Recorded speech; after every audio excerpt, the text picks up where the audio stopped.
Due to the graphic nature of this program, listener discretion is advised. Introducing from Atlantic City, New Jersey, weighing in at 210 pounds, your Italian hero, Joey Image! Thank you, Scott Fletcher, for the wonderful intro, and it is a pleasure to be doing business with you, sir. And hello to Periscope. We've got a whole bunch of Periscope people watching right now as I record this episode. This is episode 13, Lucky 13, and should be fun. Nothing unlucky about it, I hope. But I want to thank everyone for hanging out, everyone that's listening, everyone that's not listening and downloading and, subscribe and download the podcast and listen to it later. Thank you all too. Normally I wait until the end of the show to do plugs, but I'm going to do some plugs right now. So, please follow me on Twitter at JoeyImage. Please follow me or add me on Facebook at facebook.com/realjoeyimage and prowrestlingtees.com/JoeyImage. And buy my DVD. Yeah, you can email me at Final5DVD. 5 is spelled out, so FIVE at gmail.com. Tell me if you want a DVD for $15 or a Blu-ray for $20. I'll get that shipped out to you ASAP. I just got a bunch more printed. Some of them are going out today. It's Monday, October 5th right now. Some are going out tomorrow and Wednesday. So, let me know what y'all want to do. Again, Final5, FIVE, DVD at gmail.com. I very much appreciate it. So, as I said, it's Monday. It is October 5th. It is 4 years to the day of the passing of the late Steve Jobs. And I think of that because I'm a Steve Jobs guy. I'm a big Apple fan. I'm not an Apple fanboy, because there is stuff that they do and produce that I don't care or like or care about. But I'm definitely an Apple fan. So, that's just not going to change, sorry. And, he was an important dude, man. He changed a shitload of a lot of the world, man. He changed, in my opinion, they changed the music industry, clearly. The film industry, they've had a lot to do with that. The way things are filmed, the way things are recorded, the way content itself is created and produced. I mean, for example, I'm streaming on Periscope right now. This is it's an iPhone app. It's an Android app as well. I understand that, but it's an iOS app. And it's going out to the world right now. We've got 15 people in here. Not a lot, but I've had up to 99 at one point when I did my last couple podcasts live, but right now we got 15 in here, and that's a pretty good number just to start with, and we've only been going about 3 minutes, so hopefully that'll increase, and this will get out to more people via your iDevices or Android devices, and I don't know, that's about it. So yeah, anyway, so he was a big dude, a big important dude, and he did a lot for technology, he did a lot for the world, he did a lot for our lives. I mean, a lot of us, even the people that the Apple haters that are out there, they still use in some way an influence of Steve Jobs. Whether it's again, if they're Apple haters, they're not using an iPhone most likely or an iPad, but the general concept of swipe to unlock and press your finger right here to open up this app. That entire concept was the original iPhone. That was the first phone that had that. Every phone that's followed suit since then is taking the idea of that. So I know the Android fanboys or the Apple haters are going to complain and tell me that I don't know what I'm talking about and somebody else did it first. And it's okay if someone does something first. If you're going to put out the exact product, then that can be considered a knockoff. But if you're going to improve on that product and then release it, then it's that's pretty important.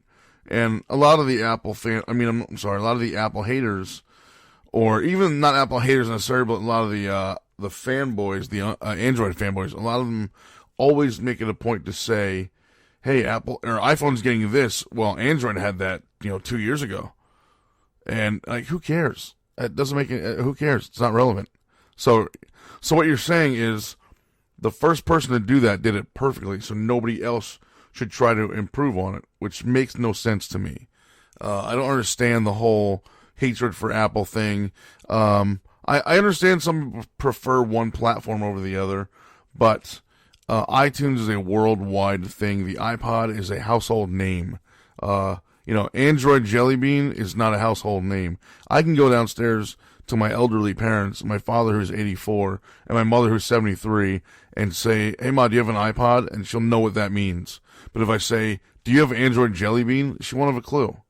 Because it's just not a household name. It's not. There's nothing wrong with that. It's just not as big. And I know, again, the Android haters are or the Android lovers are probably gonna complain or give me some heat for this, and that's okay. They can give me whatever heat they want to. But yeah, it's not really anybody's. I don't know what the word is. It's not anyone's say, I guess. It's more just personal preference, whatever you like. But again, I will say that the Android operating system is not necessarily a ripoff, but I will say is heavily influenced by iOS and Apple and Steve Jobs' vision. It's common sense. The first smartphone that came out that had the touchscreen, and again, just a desktop full of icons that you tap on to open whatever you want to open. It was an iPhone. The first iPhone released on June 29th, 2007, which is the same day that I got the first iPhone. So yeah, I know, again, people are going to say, well, this, Android does it better, blah, blah, blah. That's okay. That's just your opinion. You are entitled to it.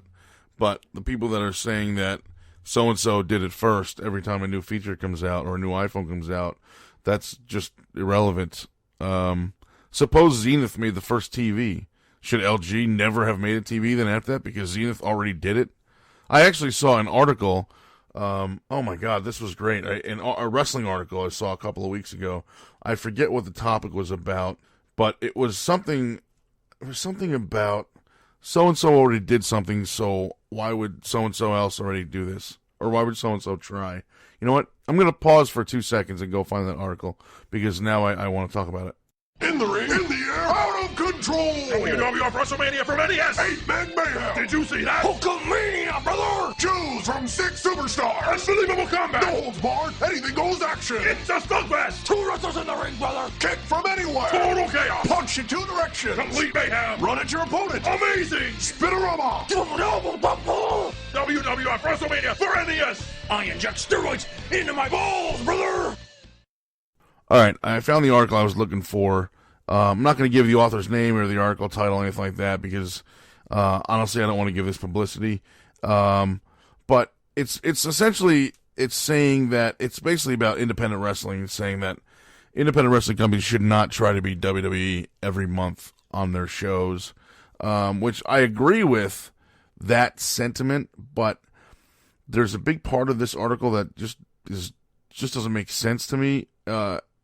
I'll go with the very, very first line. This monster, meaning the article because it's very long, probably needs an editor, something fierce.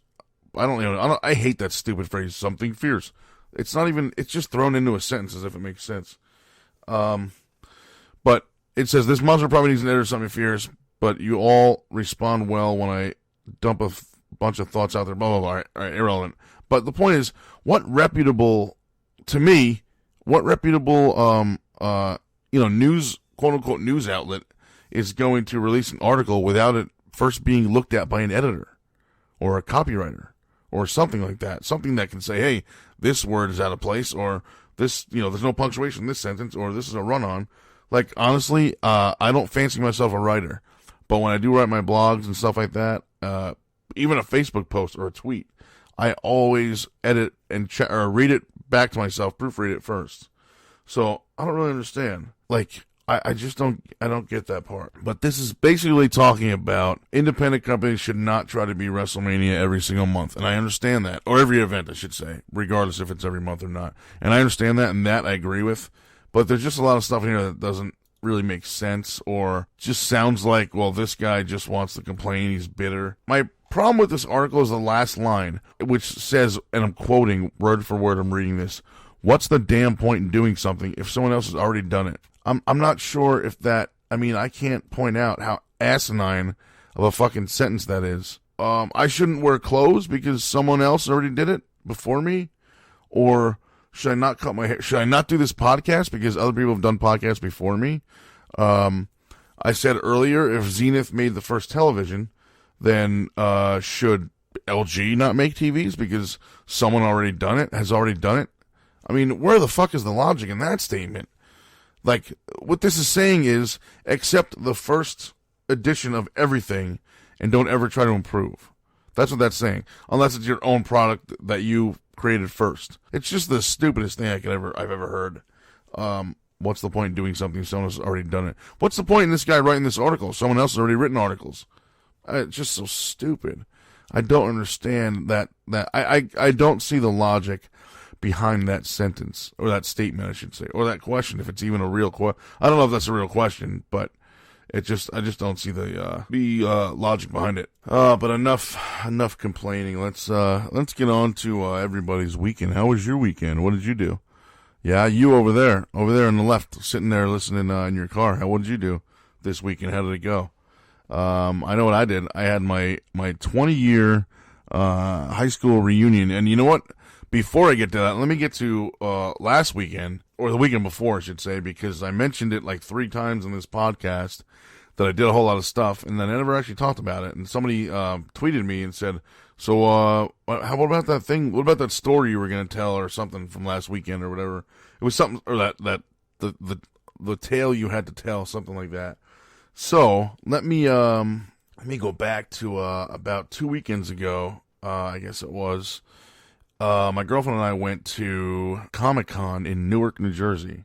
Now, I don't want to put down Newark, but it's not the nicest town in the world, I guess I'll say, to be nice about it. It's no Malibu or Beverly Hills, but it's got its advantages. I mean, Prudential Center is there. I love the Prudential Center. I love going to the Prudential Center and watching events there. I don't love parking there because the parking is like $35, which is generally more, or if not, very, very little difference between that and what I've paid for my ticket for whatever I'm going to see. So I think that's ridiculous. They can charge $5 or $10 and be fine. If they charge $5, they fill up a hell of a lot quicker. I understand, as long as they fill up, they're making money, blah, blah, blah. I think it was a Thursday? I know we had something to do we did Thursday and then Saturday. I don't even remember what the hell we did on that Thursday. But I know Saturday we went to Newark Comic-Con, which was the first half of our day. And it was really cool. Had a lot of fun. Got to meet The Rock's father, Rocky Johnson. Never actually met him before. My girlfriend was thrilled because she got to meet, oh man, she's gonna kill me because I don't know his name now. Shit. The guy from The Last Dragon, the African-American guy from The Last Dragon. Really, Timic? Something with a T. I don't remember the guy's name now. Yeah, she's gonna kill me though, but I don't remember. Bruce Leroy, okay. I don't remember his name though, babe. Tamic. I don't know how to say it. My girlfriend's in the Periscope. Tamic, I guess was his name. But yeah. So she got to meet him, which was awesome. Got a bunch of pictures and a couple autographs for her siblings. I got to see Monique Dupree, original Gata. She's an actress, personality. She's in wrestling. I know her from her acting. I think she's only been doing the wrestling thing for a few years, maybe. I don't know. But I got to see her. I got to see Tommy Dreamer, who I haven't seen in a while. And I hadn't seen Dreamer in so long that I didn't even think he would remember me because we'd only actually met in person once. We've talked on Twitter a bunch, Dreamer and I. But we only talked or I should say we only hung out in person one time. So he, when I went up to him and said, "Hey man, I don't know if you remember me," he said, "Yeah, Joey Image. And last time I saw you were about to have surgery. How did that go?" And we talked about my neck and my back, and he broke his neck like 4 times, and he's never had surgery either. He's been diagnosed, but he never went to have the surgery. So we're very much in the same boat as in I never had my neck surgery either. I had my spinal surgery, but never had my neck surgery. But that's a different story for a different day, which I think I've already told on this podcast. But yeah, so it was cool. So I got to talk to Dreamer for a little while. I don't even remember who else I think that may have been the only people that we really kind of talked to that, that we went to see. My girl knew that Timmy, well, I forget his name again. Bruce Leroy. She knew he was going to be there. So that was like her intent was to go talk to him. And I knew Dreamer was going to be there, so I wanted to say hello to him and Monique. But other than that, we kind of just walked around, looked at stuff. It was very much like New York Comic Con, but amazingly small, of course. Much smaller. There was like movie screenings there. In fact, Monique Dupree's movie, I forget the title, that was screened there. When we got there, we went in to get our badges, and that was already being screened. So we didn't actually see it, and it was the only time during the day that it was going to be screened. So we wouldn't have had a chance had we stayed to watch it anyway. So it's okay. I'll grab a copy when it comes out in DVD and check it out, just to support her and Tommy. What else, man? I think that's really it. There was a guy walking through the hallways dressed up as Show Nuff, also from The Last Dragon. So we got a picture with him too. Guy looked just like him. We could have met him and we wouldn't even know the difference. Could have been the same guy. What else? So we didn't hang out there all that long, maybe an hour and a half. Oh, I got to meet the Sheik. Not the Iron Sheik, but the Sheik from Twitter. A guy that I've been following and, we've been following each other and we've been talking tech for years. He's an Apple guy. I'm an Apple guy. I will get to see him, this weekend as well at New York Comic Con. Really good dude. So I got to meet him. So that was cool. So we took off from there after, like I said, about an hour and a half. And we left to go to, I forget the name of the actual convention, but it was the the New Jersey Tattoo Convention, which is held Inked Out, that's what it's called, Inked Out, New Jersey. It's held yearly at the Meadowlands Expo Center in Secaucus. So I wanted to go check out Comic-Con. This, a few weeks prior, I wanted to check out Newark Comic-Con. She wanted to check out the Tattoo Convention. So we did both on the same day. It was so cool. Like I've never gone to more than one convention in a day that I can recall, at least. So it was so cool that she wanted to do that because it worked out nicely. And by the way, this new setup right here is really working out well. The microphone, the pop filter, the new shock mount I got, the arm. I got to thank my girlfriend for the pop filter and the microphone itself and the shock mount. And the arm was given to me by Mike Morgan of Ace Pro Wrestling, who is my boss over at that company. So I got to thank her and him for all these items, as well as actually my girl got me the headset too, which works great. So I got to thank her and Mike for that. I love this new setup right here. This is awesome. I can't wait for her and I to put together our new office in our apartment in a few months, and kind of reset this all up again. It's awesome right now. It's going to be even better then. I'm hoping there's no background noise right now. I will find out actually how good this shock mount is working once I go back to edit this podcast later. But anyway, so we left the Newark Comic Con, and we went to I just remember what we did that Thursday. So let me hold off on the tattoo convention to go and rewind 2 days.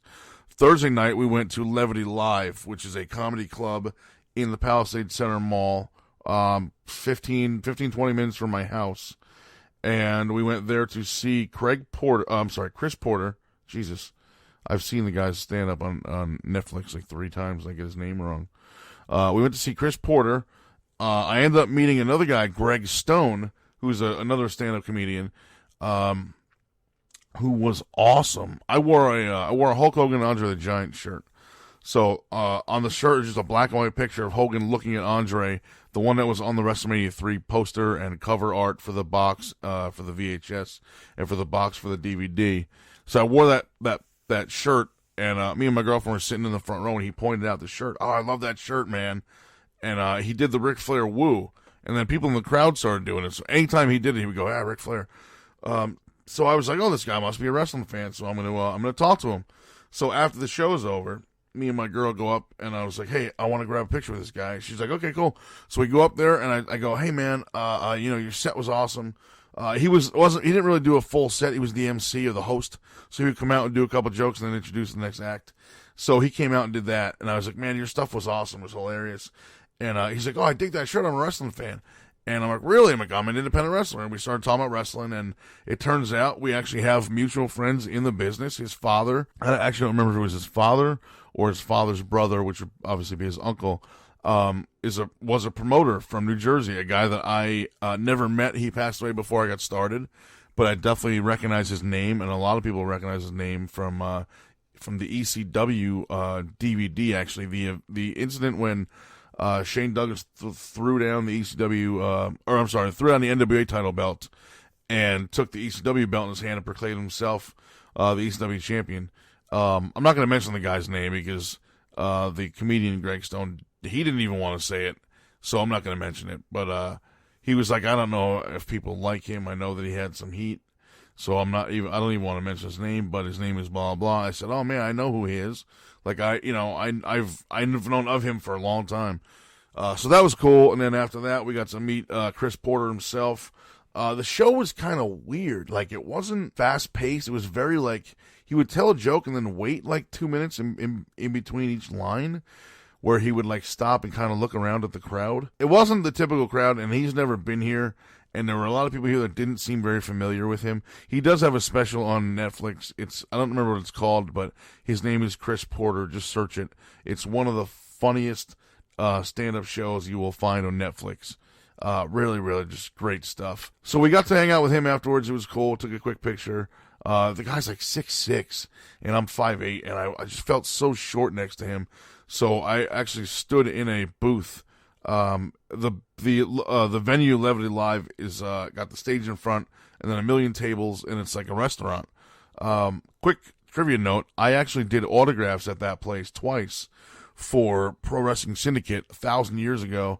It was probably 2007 or 8, and it was myself and Chris Barron, the singer of the Spin Doctors.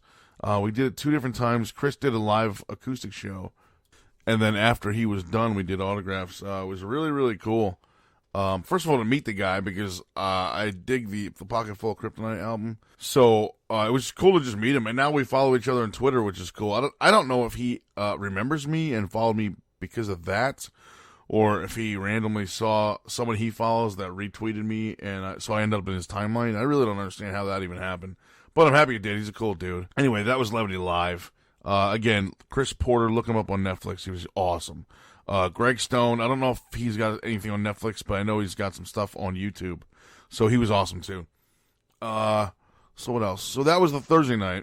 Saturday, again, was Newark Comic-Con, and then the tattoo convention, which, I mean, there's not really much you can say about a tattoo convention, except I walked around and watched people get tattoos. I watched my girlfriend get her ankle done. She got a beautiful heart tribute kind of thing to her mother who passed away a few months ago with her mom's initials on it. It really looks cool.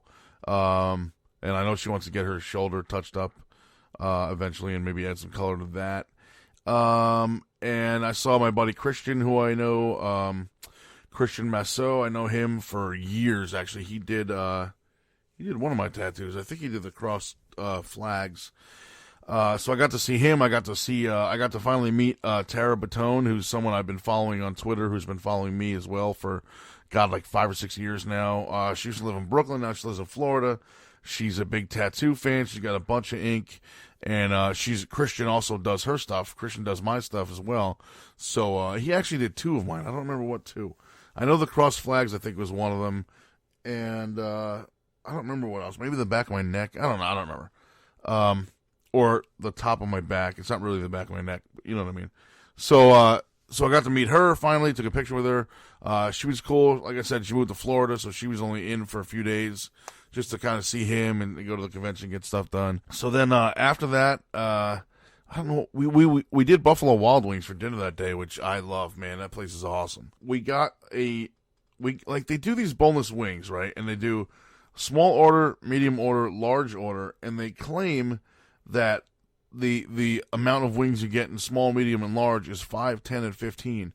We got 2 medium orders, and like, dude, I had 2 more days worth of meals out of that. Like, I had lunch the following day, which was more wings, and then, which was Sunday, obviously, and then that Monday, I had the rest of it. So, I mean, there ain't no way that there was only 10 in those orders. It was awesome. All right, so that was Thursday. Friday, we kind of relaxed. She had to work. Saturday, that was Saturday Comic-Con. Tattoo Con, and then Sunday we went to the New Jersey Performing Arts Center, which I have never been to, in Newark, New Jersey, to see Russell Peters, who is another one of my favorite comedians. Quickly became one of my favorites. Russell Peters has got like 5 specials on Netflix. The one that's called like the Christmas something or other, or the Christmas tour, or the Christmas vacation, or whatever. That one sucks. Don't watch that. But the rest of them are just tremendously hilarious. I mean, the dude is just good, and he's an Indian guy, and he makes fun of his parents a lot, like their accent, like he makes fun of like the Indian culture as compared to American, and he makes fun of us just as much. But it's great. He's really good, very very topical too. So his material is always fresh because he'll talk about stuff that's going on in the world. So just awesome, really really awesome shit to hear. Good stuff to take your mind out of if you're having a shit day or whatever. But definitely check him out on Netflix. Russell Peters, again, he's got he's got 5 specials, but 4 of them are good. One of them is really, you can miss it. So, all right, fast forward a couple weeks to what I was going to talk about this past Saturday night, which was my, hold on, sounds like a male Margaret Cho. I'm not a Margaret Cho fan at all. I saw her do stand-up in like 94 on like MTV's half-hour comedy hour. I'm sure I still have it on VHS somewhere because I have like 3 or 4 or 5 hours of that stuff. But I was just never into her. She just wasn't funny to me at all. Like, I don't know. I just don't find her funny. I don't know. But anyway, so this past Saturday night was my 20-year high school reunion, which is like ridiculous to me that I graduated 20 fucking years ago. Like, I'm an old man, dude. And I'm sorry. Yeah, excuse my language. Sometimes I don't even realize I just said the F word until 10 minutes later, if at all. I try not to swear on the show, though. I don't want... I want everyone to be able to listen to this. I don't want people to not listen to it around their kids or whatever, or around their parents in my case because of the language. But, yeah, I just can't believe it's been 20 years already. Like, I'm old, man. Like, I'm getting old. I'm like 38 now. Like, I'm going to be 40 in like, almost a year and a half. Like, it's just insane to me. But yeah, so I graduated in 95, so we went to, me and my girl went to the reunion this Saturday. It was awesome, man. There was a lot of people there that, there was people there that I still see regularly, like around town and stuff, but there was, a lot of people there that I hadn't seen since the last, either since the last reunion, which was 10 years, or a couple people I haven't even seen since graduation. There's actually people I still haven't seen since graduation that didn't come to either one of the reunions either, so... So those people I haven't seen in 20 years. I mean, thanks to the magic of Facebook, I still keep in touch with a bunch of people, but it's not the same as hanging out with them. There was 79 people in my graduating class. Now, I know a lot of people, like my girlfriend's class had like 300 or 350, I think she said, something like that. We only had 79, and there's a lot of people and a lot of other classes, well, a lot of other schools, really, that had a lot more than that. My school every year consistently had anywhere from like 75 to 85 people in their graduating class. We never really had more than that. I don't know why. I don't know if that was done by design or if there's not a lot of people went to my school from my town. But there was definitely a low number of people in our class. And when they ranked everybody at the end of the year by grades and GPA, I was ranked 77 out of 79, which just goes to show you how smart wrestlers are. But I will say, the reunion itself was awesome. I don't know if I got hammered, but I definitely got, drunk, I guess. Like, I drank a lot. It was open bar for the whole event was 4 hours, 7:30 to 11:30. And then after that, we moved to a bar. It was in a hotel. So in the hotel, it's got these big conference rooms or meeting rooms in the basement. There's a whole bunch of them in that hotel. So where we were situated, if you go out of the conference room we were in, there's a bar right next to it. It's just like a public bar for everybody, not just for the conference room or whatever. So after the party portion ended and the open bar was closed or whatever, once they closed down the conference room when we were all done, a bunch of us moved over to the other bar. So we were drinking all night, man. I mean, I haven't drank that much and for that long in a very long time. So I don't know if I was hammered per se. I wouldn't say that, but I was definitely drunk. But I didn't feel hungover or anything like that the next morning. I didn't throw up or anything like that. It was good. A lot of you guys saw the video I put on my Facebook and my YouTube, or I linked it to Facebook from YouTube of the video of the video, stupid ass, of the hotel room that they put my girlfriend and I in because they had no regular rooms left. So she had prepaid for the room 2 months ago or something like that. So we were guaranteed a room, but the check-in time was supposed to be 3 o'clock. We got there about 6, and they didn't have any rooms left. And it was not only us. I mean, there were like 2 other people online before us that also didn't have rooms available. So what they did was they gave us a suite, and the suite was sweet. I mean, if you saw the video, it was, first of all, it was 2 separate rooms. One room was, the bedroom, obviously. It's just that the bedroom was the size of a normal hotel room. Then added onto that was a second room, which looked like a conference room. It's huge, gigantic closets from floor to ceiling. Separate kitchen it had with a full size refrigerator and stove and sink. Just in an island with the little pass through window where you can eat right there on like the counter or whatever. It was just, I mean, the only thing it was missing was a washer and dryer. I'm sure if I looked around, I would have found that somewhere too. It was awesome. Big couch area. It looked like the little couch areas that are set up in the lobby at Snowbird in Utah. So that was awesome. The room was beautiful. We didn't do anything in the room but sleep, and we were barely in the room because of the event that was going on. But it was just so cool to have a room like that. I mean, like my girlfriend said Sunday, I said the same thing, that we almost felt like the room was wasted because we weren't in it. Like we got there, we got ready, we went to the event, we came back, slept, woke up, and left. It was like the room was kind of, I mean, I guess it kind of was wasted, but hey, we got it for like half price. It's normally a $350 or $340 room, something like that. But like I said, she had prepaid a couple months ago for the room, and they didn't have any rooms when we got there. So they had to do what they had to do, and they gave us a free upgrade, essentially, to a suite. It was awesome. But, so we drank for about 4 hours. She went to bed early. Well, I shouldn't say early. She didn't go to bed early. She just went to bed before I did. Not necessarily early, though, because I didn't get to bed until about 3 o'clock when the bar shut down. And I think she was only there for maybe an hour and a half. So she went to bed about 1:30 in the morning. But we had an awesome time, man. It was, like I said, it was so cool to see everybody. And guys that when I was in high school, I was like, a couple guys and me were like inseparable. It was awesome. Not everybody that I wanted to see was there, and not all my friends I wanted to see were there.